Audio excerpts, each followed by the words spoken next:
Hello guys, welcome to my YouTube channel. My name is Nomhle Dolwana Mamkhize Siduko. Today ndifuna nje ukunixelela nje ngamaphupho emaleni waqaphele. Amaphupho abonisa ukuthi bafuna ukukufakela a spirit of mermaid. And that spirit izokwenza ukuthi i-relationship yakho ingahambi kahle, izinto emsebenzini zingahambi kahle, izinto zakho nje zingabi right ne. So ndizonixelela ukuthi what dreams abonisayo ukuthi bakufakela the spirit of mermaid.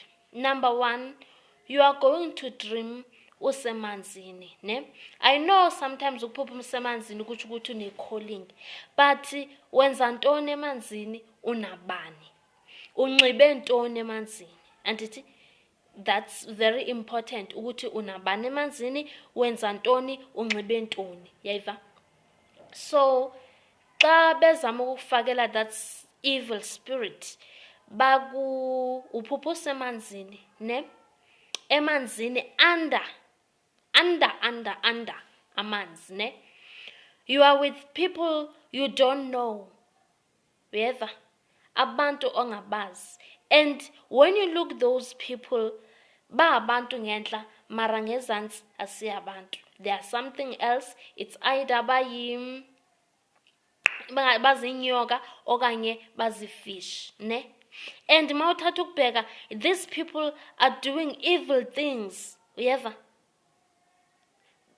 Emanzini benza izinto ezingalunganga, ubone nje nawe ufile nje nawe ukuthi no, I'm in a wrong place. And when you wake up uzofila ngathi vele lanto iyenzeka, this thing it's really happening, because yes, it's happening. It's happening because bazama ukufakela la moya omdaka.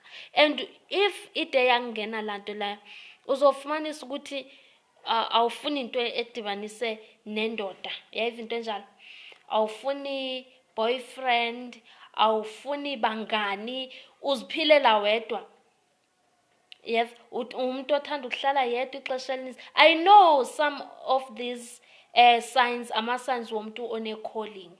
Sometimes ungaba ukuthi une-calling, mara bazama ukuthatha amandla akho, bazama ukuthatha la mandla onawe bewasebenzisela ubumnyama, into zobumnyama. Please be careful and pray. Mawuzosolo ukuphupha usemanzini nabantu abantu ngenhla ngezantsi bazifish, ngezantsi bayezinye izinto, please pray.